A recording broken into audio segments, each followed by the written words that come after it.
Morning everyone, I hope you had a lovely weekend. We are back, and remember, the tribes have just all met up and seem to be on Esca's side. Excuse me, we're on to chapter 34, Sky Song. The battle raged before the palace. Tusk guards smashed at arrows with their ice spears and shadow shields, while the fur tribe leapt off their sleds and swung javelins. Wolverines and Erkenbears clashed. Balapan dived towards a rearing wolf and nestled inside Woodbird. Eska realised there was something strange about the weapons the outlaws were wielding. The Feather Tribe's arrows were tipped with fist-sized silver balls, which burst upon impact and turned the Tusk guards into statues of ice, and the wooden javelins the Fur Tribe launched seemed to unravel as they struck, casting a web of inescapable vines around their enemy. Flint gasped. Blizzard balls, willow-snatching javelins, and Eska knew what that meant. The tribes, both of them, were using magic to fight the Ice Queen. Flint landed Woodbird on the bridge with a jolt. Down on the driftlands, Tompkin and Jay were wielding weapons so fast, with the unravelling vines and ice explosions were just a blur in the moonlight. Tompkin looked up at the bridge as Flint pulled Woodbird to a halt. Then Jay tossed him a quiver, and he raced towards his younger brother before thrusting the javelin into Flint's hand, and the quiver filled with blizzard balls at Eska. "Get Blue!" he roared, turning back to the flight. "We'll hold the guards." Leaving Balapan in the throes of the battle, Eska and Flint leapt out of Woodbird and onto the bridge. They looked up at the arches leading into the palace hall. "We're going to need a run-up for this," Flint muttered. They rushed forward together, launching off the bridge and flinging themselves onto the sill of an arch. Eska's pulse quickened at the scene before her. It was as if she had never left. Just meters away lay the empty music box, and beyond that the organ shrouded in icicles and the cluster of silver trees strung with the baubles. A familiar fear rippled through her. The Ice Queen stood before the trees. One hand circled around a black orb. Her lips parted just before it, and her other hand wrapped around Blue's neck. Beside them, Slither smirked now and again, taunting the fox pup that whimpered in Blue's arms.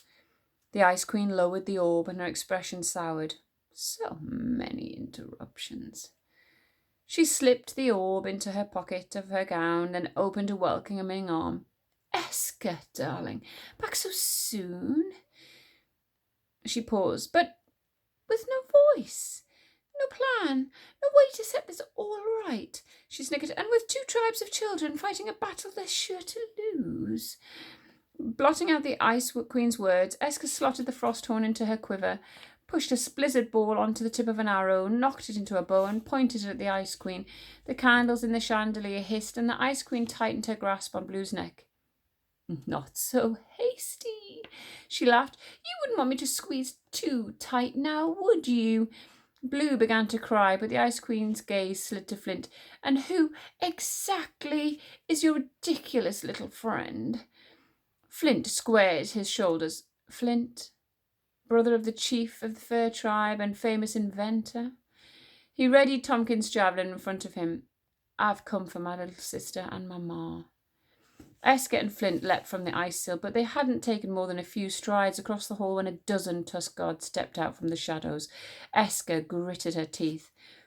"They want to fight," Flint spat, "so let's give them one."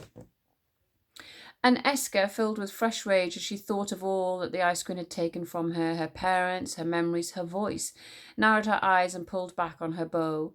The guards took another step closer, then Eska fired. Her first blizzard ball hit true, sending one guard crashing to his knees before hardening into ice. But then another guard released his spear, and only in the nick of time did Flint hurl himself forward, slashing the weapon in two with his anything knife, before sending the willow vines coiling around the guard's legs.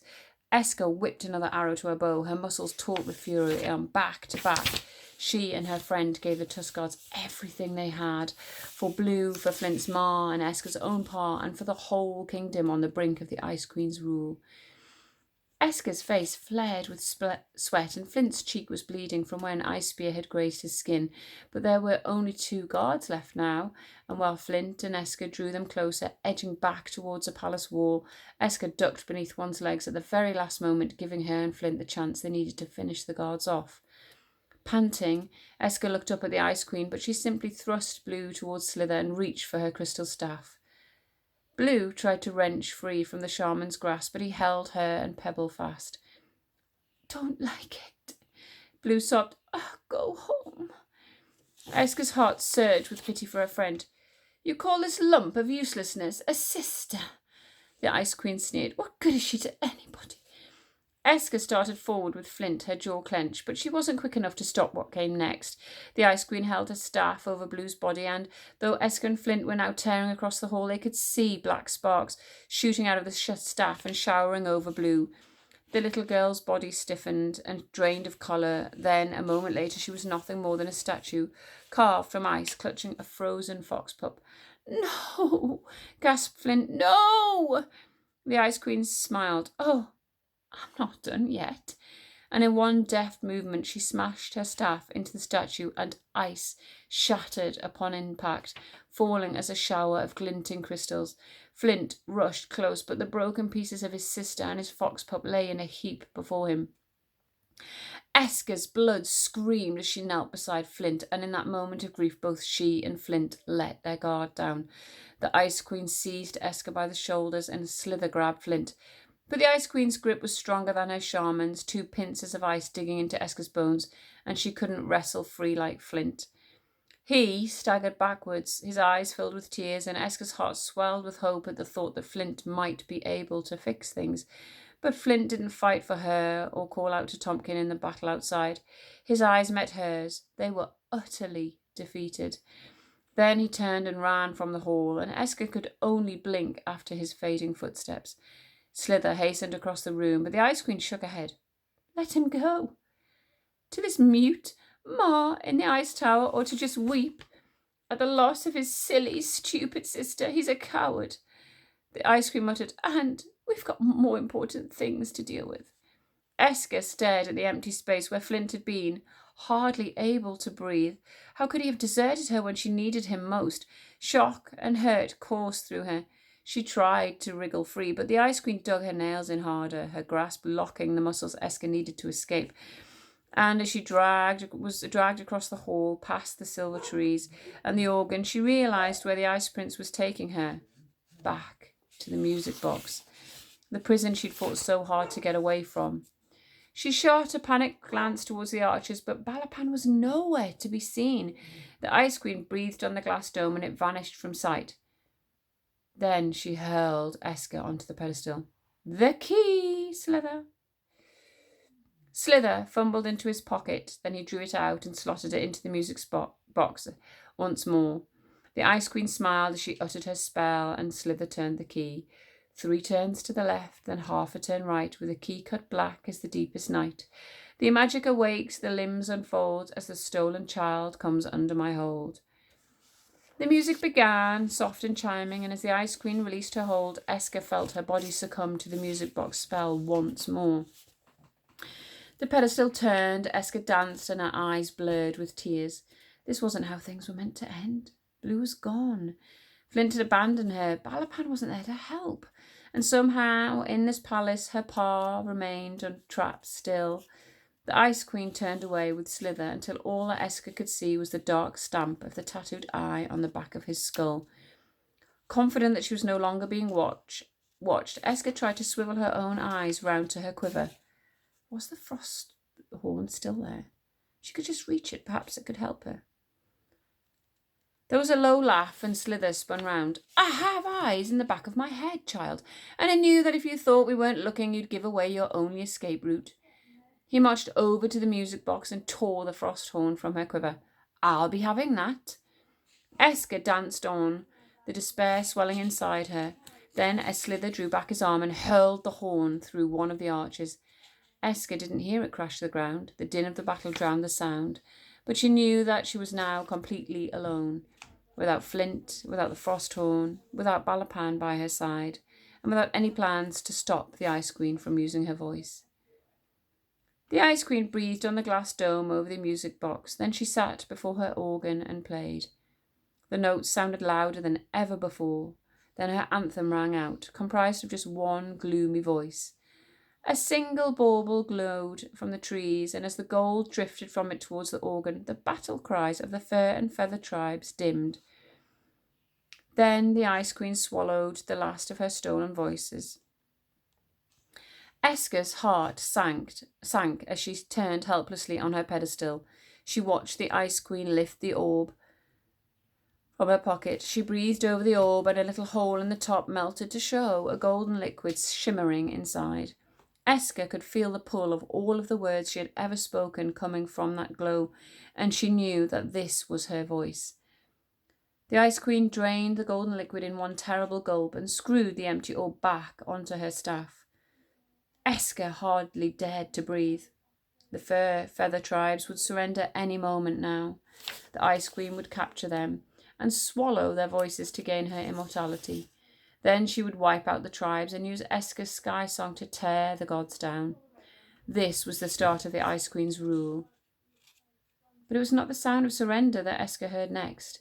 It was an eagle's cry, sharp and high.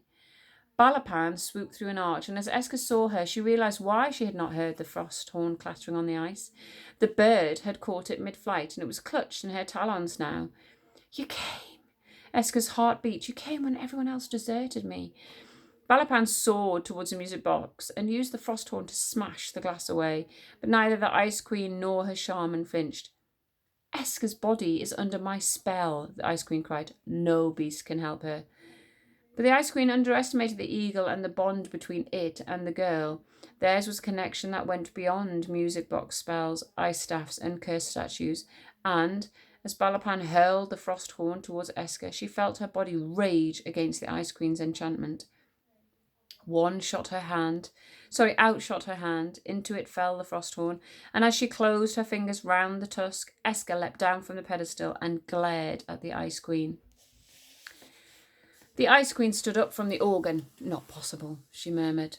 Balapan dived low and landed on Eska's shoulder, and with the strength of the eagle willing her on, Eska advanced through the hall. The Ice Queen turned to Slither. "Find the boy, just in case he's lurking, and kill him while I destroy the eagle." The fur and feather battle cries clamoured again, and Eska, holding the frost horn in front of her like a shield, strode on towards the Ice Queen. She had no voice, but she had an eagle on her shoulder and a heart full of courage, so she kept on walking, veering round the organ to the heap of ice, shattered where Blue and Pebble had once been. "Soon the ice will melt," the Queen cried. "You've lost your friends forever." But Eska wasn't listening. She raised the frost horn to her lips and thought of Blue and Pebble, of the little girl who had left her home to follow her brother through every possible danger, and the fox pup who had tried his hardest to protect her in the bay. She blew gently this time, and the horn sung a different note again, not the sky song or the battle summoning. Instead, the sound was like clouds, rippling, and it stirred the crystals on the floor, whisking them up into the air until they swirled and glimmered. The Ice Queen rushed forward, but a shape was already emerging within the crystals, only it wasn't a statue anymore. In its place stood a girl with ruddy cheeks and a bundle of fur wriggling in its arms. The Ice Queen raised its staff and shrieked, "You will not undo my power, Eska!" Black sparks shot out from her staff, but Eska stood in front of Blue, and as she held the frost horn in front of her, the sparks bounced off and fizzled out on the floor.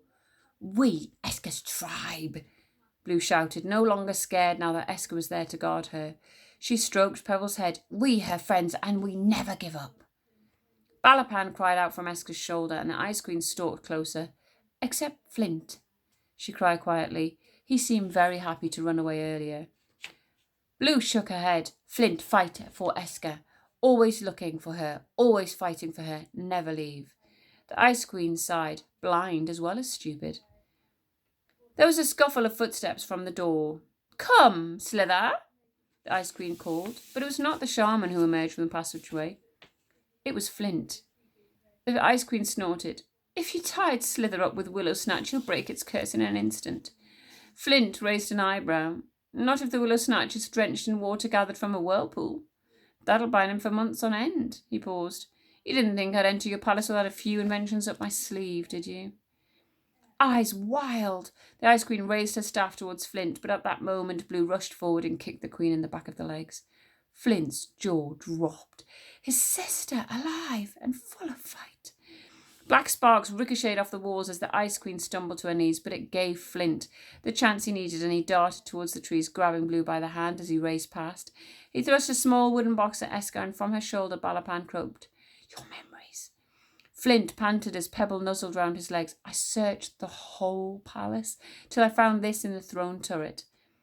Esker could scarcely believe what she was hearing. Flint hadn't abandoned her. He'd gone to find her past. "When I saw the Ice Queen's powers over Blue," Flint cried, "I realised we needed all the help we could get to beat her.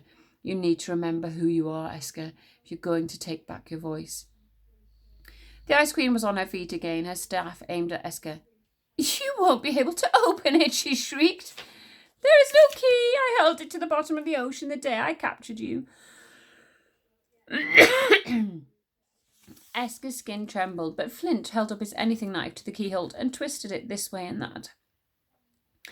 The Ice Queen strode forward, and though the power of the Frosthorn was enough to keep the black sparks of her magic away from the group, a trail of sweat inched down Esker's back as Flint worked his knife in the lock. "Come on, brother," Blue urged. "Wick!" Flint fumbled with the knife, but the Ice Queen was upon them now, brandishing her staff, and then, just as she brought it down, a shadow fell across her. Esker glanced up to see a large shape had filled one of the palace arches, and she realised recognised those broad shoulders and wide-set legs. Whitefur.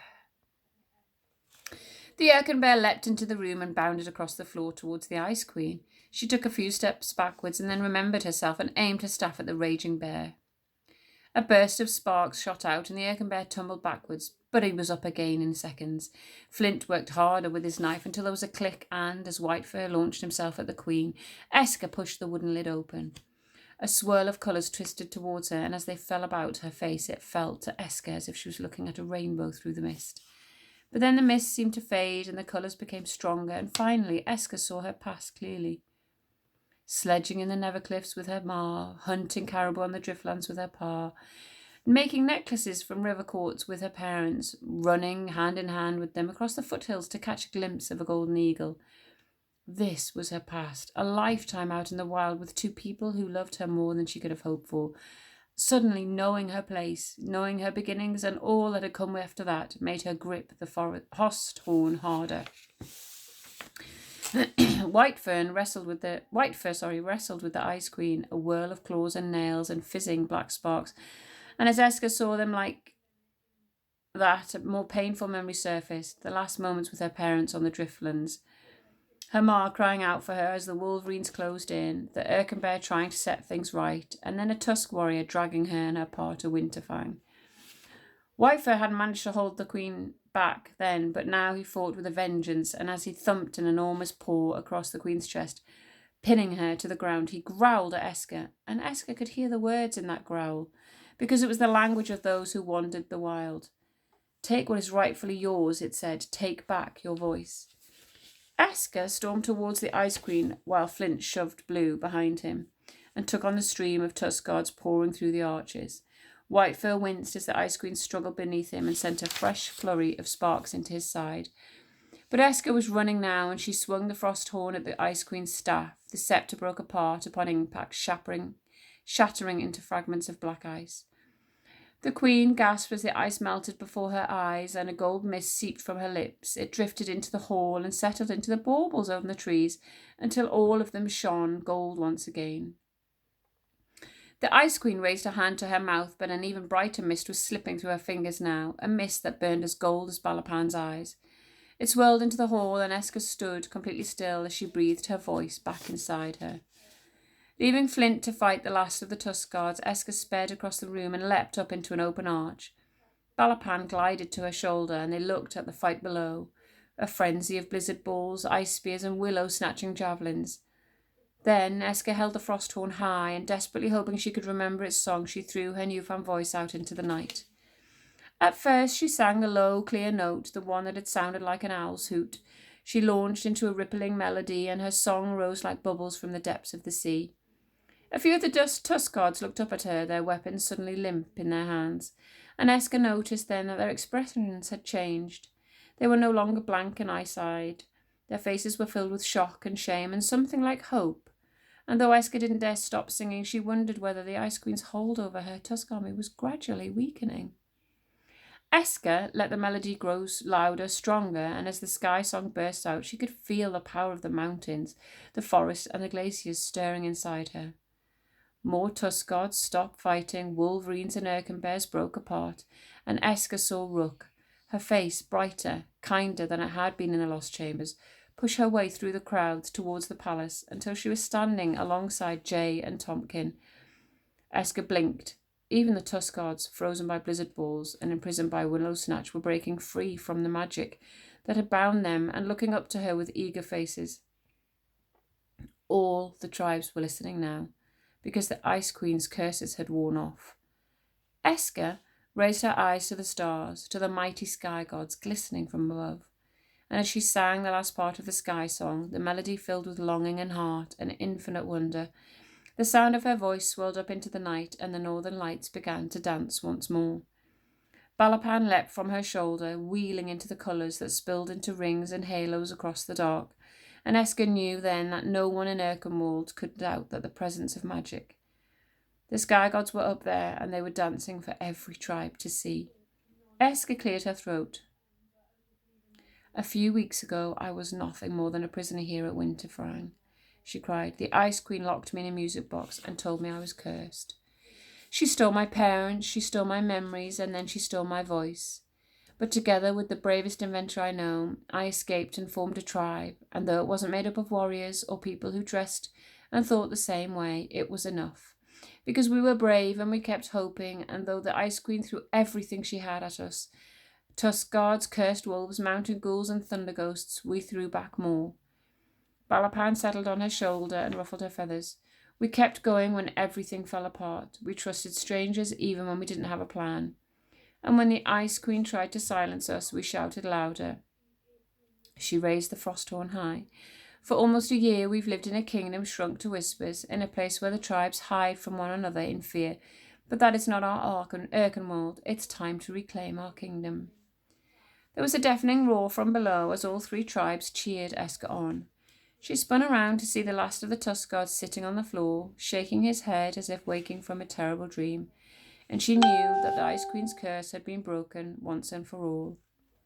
She watched as Flint raked his anything knife through the baubles that hung from the trees. They crashed to the ground, finally free from the Ice Queen's enchantment, and as Blue stamped them into tiny pieces, the golden glow of the imprisoned voices drifted through the palace towards the towers. Whitefur was slumped over the Ice Queen, and his weight held her still. But as Esker approached, clasping the frost horn tight, the Ice Queen's voice trickled out. "You and I could work together, Esker, two great voices with the power to—" Esker didn't wait for any more. The Ice Queen was as weak as a rag doll now. Her power had been drained, and Esker dragged her to her feet before shoving her towards the music box. She forced the Ice Queen onto the pedestal, then with Flint's help she hauled the glass dome over the top and turned the small black key again and again, faster and faster, until her whole arm ached. Music began, a clash of discordant notes this time, and very slowly the Ice Queen's body began to break apart into tiny shards of ice. Moments later, all that was left of her was a gown of frozen tears. Esker rushed back to Whitefur and bent down beside him. "Thank you," she whispered. "You held the Ice Queen back so that I could call the tribes together." The Erkenbear didn't reply, and Esker's hand stilled over his fur. "Whitefur." She leaned over so that she could see his other side. It was red beyond repair, and only then did Esker realize what had happened. While she had been uniting the tribes, Whitefur had been dying. Flint and Blue gathered close. "I thought Erkenbears couldn't die," Esker said in a small voice. "I thought Whitefur was beyond the Ice Queen's dark magic." She let her head rest against the bears as the tears began to fall, and Flint and Blue did the same. "He fought for you out on the Driftlands last year," Flint's voice choked. "And he fought inside the palace tonight. He would have fought again, Esker, because his heart was good, true, and brave." "Erkenbears," Esker said. "I remember my past story about them now. Wanderers call them the ever-wandering ones. They believe that even after they die, their souls speak to us when fresh snow falls." And though the thought of being able to speak to Whitefur again sent a glimmer of hope through Esker, It didn't ease the pain, and she cried on for the life of her old friend. They lay with their arms around the Erkenbear for a while longer. Then the sound of pummeling footsteps filled the palace.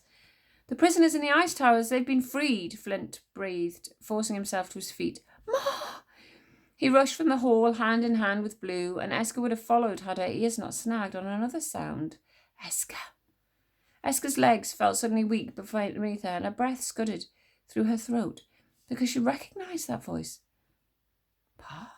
she whispered, and then louder she rushed towards the arches where the call had come. "Pa!" Grabbing an abandoned knife from the ground, Esker leapt onto the palace wall. She dug the knife into the ice there and used it to clamber up to the top of the highest dome. She stood up tall. "Pa!"